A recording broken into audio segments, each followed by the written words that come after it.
Welcome back to The World This Week with me, Phil Rees. Well, the battle for Damascus is raging with increasing intensity while rebels continue to make substantial advances in Syria's north and east. Every new airbase, city or town that falls to the rebels further underlines that Bashar al-Assad's writ over the country is shrinking. But part of the rebel success has come from the increasing use of suicide attacks by a jihadist group, Jabhat al-Nusra. This week, the US government listed Jabhat al-Nusra as a foreign terrorist organization. In response, thousands of Syrians took to the streets protesting the decision. Demonstrators in one area near Damascus held up a sign which read, "Thank you to all the terrorists in Syria who are fighting Assad." Well, anyway, meanwhile, last month in Qatar, a de facto government in exile was formed, calling itself the National Coalition for Syrian Revolutionary and Opposition Forces. The National Coalition was formed with the support of Western nations and Gulf Cooperation Council states. So, who exactly is the Syrian resistance? Well, before we discuss that and Syria after the fall of Assad, here's Fabia Martin. Over 21 months of fighting, over 40,000 dead. But if the fall of Assad's regime really is imminent, what will the political future of Syria look like? A member of the rebel military command today claimed that Syrian rebels have captured at least 6 towns in the central province of Hama, making 3/4 of western Hama under their control. This comes after last week's meeting in Marrakesh between delegations from dozens of countries sympathetic to the anti-Assad uprising. As British Foreign Secretary William Hague met with France, Turkey and the Gulf states to join the United States in recognising the Syrian National Coalition. Well, several things that we hope to achieve today. One is much more recognition and support for the National Coalition, the new umbrella organisation of the Syrian opposition. 3 weeks ago, we, the United Kingdom, recognised them as the sole legitimate representatives of the Syrian people. This recognition is not shared by Assad's allies, China, Iran or Russia. Вчера было заявление правительства Соединенных Штатов о признании оппозиционного правительства. Это значит, что, скорее всего, только увеличится размеры военной помощи. But the blacklisting of one of the Syrian resistance groups, the Jabhat al-Nusra Brigade, as an al-Qaeda front by the US before the meeting in Marrakesh divided opinion. This is a group that we think does not wish Syria well, does not have the same goals and aspirations that the Syrian people have. It also indicated that caution is being used by Washington and its allies, who remain wary of Sunni Islamist fighters among the rebels, some of whom they say are connected to al-Qaeda. The complexity of these factions on the ground was made clear last week in Aleppo with the denouncement of the country's new leadership in exile by a group of Syrian rebel commanders as a conspiratorial project. And today the United Nations Independent Inquiry on Syria warned of this overtly sectarian conflict. The update describes the increasingly sectarian nature of the conflict, something that we have indicated in previous reports, but now it's much more clear and confirmed, with government forces and supporting militia attacking Sunni civilians and reports of anti-government armed groups attacking Alawites and other pro-government minority communities, including Christians, Armenians, Orthodox and Druze. UN Secretary-General Ban Ki-moon has urged the deeply divided UN Security Council to unite and give a very strong political direction to the opposing sides. With millions having been affected and many left looking for an alternative leadership, in what direction is Syria likely to go? Fabia Martin, Islam Channel. Well, I'm very pleased to be joined today by Tariq Obeid from the campaigning group British Solidarity for Syria. Still with us is Paul Schulte from the Nuclear Policy Programme and Carnegie Institute. And we hope maybe to have a spokesman for the Syrian National Initiative later in the programme, if we can get them. But let's start with you, Tariq Obeid. Were you surprised by the scenes in Damascus and elsewhere? The Jabhat al-Nusra, which has been listed as a foreign terrorist organization in the United States, has ambitions that seem to the outsiders a little bit like al-Qaeda, that they have so much support on the streets. I wasn't surprised by the support the Jabhat al-Nusra get from the people. And I struggle to understand what US means by they have different goals and aspirations than the Syrian people. The Syrian people are fighting to topple the regime. They have a vision to topple the regime in the first place. That's the main goal now. And Jabhat al-Nusra is fighting the regime. So that's for me personally, doesn't make any sense. I just find it hard to understand it. On the other hand, like there's I mean, the United States is surely concerned. I mean, it has a war on terror. I mean, whenever one thinks of that, it lists groups that it considers a threat to itself as terrorist organizations. I mean, is it all nonsense or what? I mean, well, the US have a war on terror, and they invade Iraq due to this war, and they found that they were mistaken about this. So if they were mistaken about such a country with this size as Iraq, I won't be surprised if they were mistaken about Jabhat al-Nusra, one of the many fighting groups on the ground. And why Jabhat al-Nusra particularly? Besides listing well, Jabhat are you al-Nusra... saying they're pro-American, though, Jabhat al-Nusra? No. They're...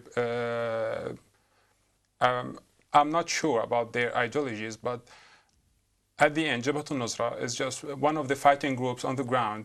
Maybe they all have like Islamic background, but they didn't provide any comments or any claims about their future wish. Even I read once an article, it's an interview with Jabhat al-Nusra made by Al Jazeera. For me, it seems like whoever was spoken on behalf of them was very open-minded, and he didn't say anything different than what most of the Syrian people are wishing for their future, for their country. Okay, well, listen, I hope we have on the line now Yaser Tabbara, a spokesman for the Syrian National Initiative. Yaser, are you there? Yes. Thank you so much for joining us, Yaser, much appreciated. I mean, let's put it to you then. Were you surprised that Jabhat al-Nusra was designated a foreign terrorist organization by the United States? Well, let me say off the offset that the question of focusing on something as sort of minuscule and specific as this whole designation by the U.S. by the U.S. administration of Jabhat al-Nusra is missing the bigger point and bigger picture. And the bigger picture is that Bashar al-Assad has been murdering his own people for the past over a year and a half. Over 50,000 people are dead directly because of his actions and the actions of his militias and his air force. Having said that, the question of Jabhat al-Nusra is a complex one. It's not a black and white issue. We have to realize that the Syrian opposition, the Syrian revolutionaries, those fighters on the ground have all been revolting against this regime. They all have one thing in common, and that is to protect Syrian civilians from this Assad killing machine. That is why they picked up arms in the first place. We need to go back to the basics, and we need to go back to the principles. We also need to realize that it is us, Syrians, both opposition, political or armed, that have to bear the brunt of any extremism or any form of terrorism that has been taking place and that will take place, unfortunately, But yes, while I appreciate your point, and of course I can also understand that you don't, when you're fighting such a regime, perhaps you don't necessarily care the views of the person holding a gun next to you. But it's also true, isn't it, that the West is deeply concerned, and while William Hague, the Foreign Secretary here, is praising your organization to the hilt and saying everyone should recognize you, they're looking at Jabhat al-Nusra and thinking, uh-oh, we've got a problem here. We've got a problem in what's going to happen once Assad falls.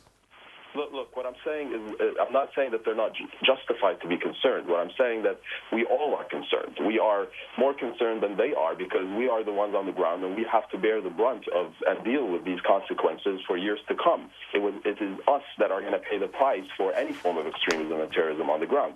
What I have to tell you is that as the political leadership of the coalition, we have met repeatedly several times with the leadership of the military council that was established about a week ago in Antalya. And that military council brought together overwhelming majority of all fighting factions on the ground.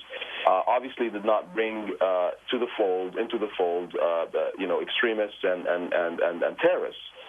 It has, however... Well, I mean, are you saying Jabhat al-Nusra is a terrorist organization? Then? No. What I'm saying is that they decided, and in a very precise cognizance, that the way to deal with this question is not to designate and paint a white brush over a particular group that way. They know that because they have to deal with them, they need to try to contain them, they need to try to dialogue with them. If that doesn't work out, then they will marginalize them and they will ostracize them. And that's precisely what they've been doing. What they've told us is that we do not want to have a blanket designation over a group of people that basically the rank and file of which are overwhelmingly majority Syrian youth, young men, who basically want nothing but the liberation of Syria. The fact that the leadership of some of these groups, and by the way, the narrative on what al-Nusra is and isn't is not black and white. Some people say that there is a parallel al-Nusra that was established by Bashar al-Assad regime just to basically mire the image and the narrative of the real al-Nusra. But regardless, what I'm saying is that the overwhelming majority of the rank and file of these groups are patriotic Syrians that do not espouse terrorist ideals. Some of them might have extremist views, but to be an extremist is different than to be a criminal or a terrorist. And what we want to do is try to dialogue and contain those extremists to bring them back into the mainstream and bring them back to the middle. Okay. If that doesn't work out, then we will marginalize them and we will ostracize them. It's a more nuanced, it's a more complex way of dealing with the problem as opposed to just a blanket designation over one particular group, and then we, the people on the ground, will have to deal with it for years. Okay, Yaser Tabbara, that's very clear. Please stay with us. We'll just come on about it. Very clear there. I mean, what do you read of that then, of that, Paul? Well, Paul I think Schulte? the American formulation about al-Nusra not sharing the same intentions as the rest of the Syrian people is a kind of code word, isn't it? It's saying they may want to get rid of the Assad regime, well, so do a lot of other people. But beyond that, the US has figured out that this group have intentions to set up a kind of successor regime or indulge in a kind of purification by blood that will follow, that the Americans don't want to support, and they are signaling that other people should not support it either.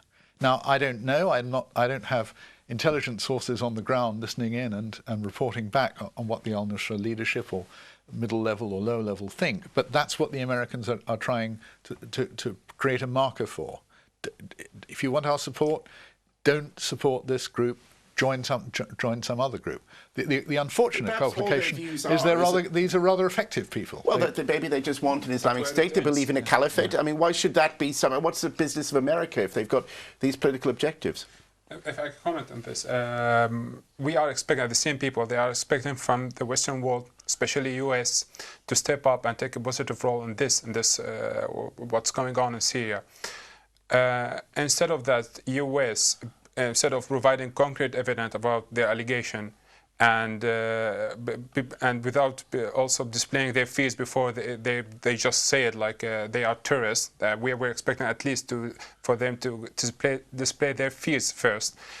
Doing that, just like will be looking at negatively by the Syrian people, especially that the fighting groups cannot fight their wars without the civil people, without the civilian support.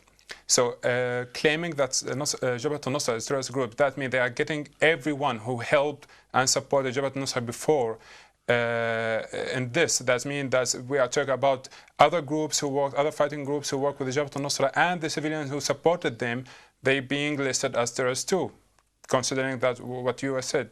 And that's, in my opinion, and the Syrian people, is not accepted for them, especially at this time where we are looking for help and support to contain the situation instead of just standing by watching Assad killing the people and start listing groups as terrorists or not terrorists. But there's no indication they've listed any other group, is there?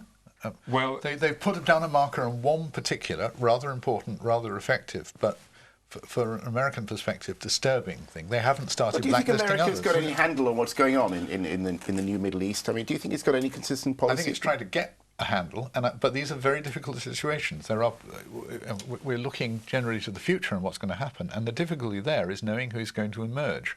And although America has had spooks on the ground for some time, it's it's like a Libya. A regime collapses, and who's going to come out on top, who will be the most effective and vigorous and impressive leaders, isn't clear. It's still happening. It's emerging. Some of the people who might make the new Syria will be killed. There will be a struggle between internal and external groups. There always is. And the outcome of that is not precisely determinable at this point.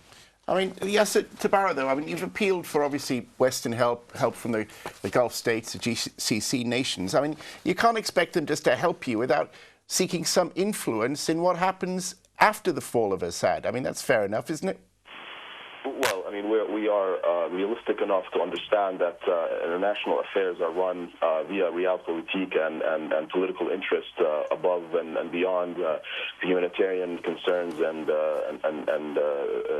sentimental issues like that. So we, as the replacement, as the alternative to the Assad regime, as we will emerge, and we have been recognized by over 140 countries now, and we are working on producing a government, a transitional government. There is a keen realization among the leadership that is obviously how the world works. That's how politics work. Now, I think that the concerns of the West, and I mean, I want to reiterate, we cannot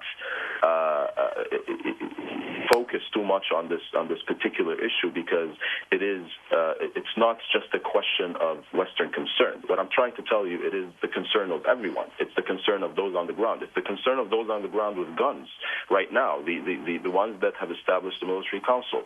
Everybody is concerned about what the transitional period is going to look like. Bashar al-Assad made sure to polarize this conflict to the extent where he has used a scorched earth policy.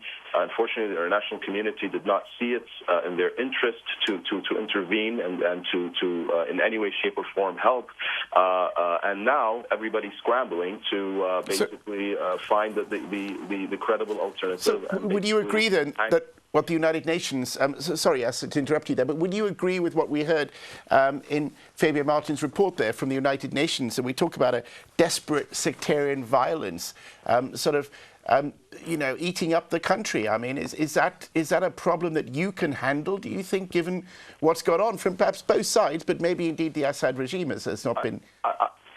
I think the Western sort of analysis of Middle East in general and Syria in particular for the past 18 months has been myopic in my point of view. I think for some particular reason, Western media and Western analysts cannot see Syria except through the prism of minorities and through the prism of sectarianism, and that is one way to look at things, but it's not the entire picture. The overwhelming majority of the Syrian population are homogeneous. They belong to the same group. They're Muslim, Sunni. They have coexisted with other minorities for thousands of years. Now, I think that we will have some issues, but the fact that we have not seen a palatable sort of now that the revolutionaries, the armed opposition, are gaining so much foothold and have liberated vast areas of the country, and they're at the doorsteps of Bashar al-Assad's residential palace. Okay. Until now, we haven't seen any vivid manifestation of sectarian violence. What we've seen is Bashar al-Assad bombing the majority of the Syrian population, including minority groups, including Christian churches, and including some Alawi villages as well. Okay, Yaser Tabbara, thank you. Please stay with us. Let me just put some of those points. Paul, do you agree with that actually, the future's bright? No, and sadly not. I think that is... Well, he's one of the Western analysts. You're saying he's got a myopic vision. It's easy to call other people short-sighted, isn't it? It's because I think that there is evidence of sectarian killing, and to some extent this is one of the trump card, the final desperate trump cards of the collapsing regime, that they can threaten such an increase and extension of violence between minorities that that prospect will scare people, their supporters, to fighting on till the end. So I think they will try and make things bad, and unfortunately it's easier to make this kind of atrocity cycle happen than it is to stop. Do you think there might be any, I mean, people have talked about the national integrity of Syria being jeopardized, in other words, dividing up. Do you think there's any possibility of that, any realistic possibility of Assad retreating to the Alawite centres? The redoubt near the Mediterranean. I don't think that's a long-term likelihood. I don't think the regional states or sort of global forces will allow that to happen. But it existed under the French mandate as separate. Yeah, but that was Alawite. a long time ago, and we have got used to nation states of roughly the present size. So I think there may be a transitional period of some months where there is no effective central control, and there might be patchworks of opposed communities holding out against each other. But in the sort of medium term, I think national coherence will be re-established. About the sectarian thing, I think there's one way. Is it overblown? Are Western analysts making too much of it? Yes, I think so. Anyway, if the West had any certain fears about what's going on in Syria, I would like them to step up and start to cooperate with the Syrian coalition to solve this, instead of having just fears from distance. Inaction will never help. And I think the main reason for this peaceful civilian revolution to turn into armed one was the inaction by the international community and even letting us down. Also the but why should Syria exist? I mean, it was created after the fall of the Ottoman Empire. You can say the boundary between Syria and Libya is a false one. I mean, in the end, Yugoslavia divided up and relatively peaceful afterwards. I mean, why preserve something that was a kind of colonial creation anyway? What would be the alternative organisation? Okay, let's look at this from this point. This point of view, that's what's going on in Syria is a revolution. It's not a civil war, and it's not a conflict. It's a revolution. So that somehow it's our guarantee that we are not going into sectarian war. That what we are witnessing on the ground daily, how this Free Syrian Army is always interfering to protect the. I saw myself today a video for a member from the Free Syrian Army treating an Alawite officer before Majzarat Aqrab genocide, where the Free Syrian Army interfered to save Alawites. Sure. This is a revolution. It's not a civil war, and it's not going to be. Okay, well, I tell you what, let's hope that. And thank you to all our guests, but that's all we've got time for. Also, thanks to our production team, by the way, and especially you at home for watching. This is the last regular show of 2012. Next week, we'll be looking back at the important stories and the highlights of the year, including Syria. Join us then if you can. Same time next week. Salam alaikum.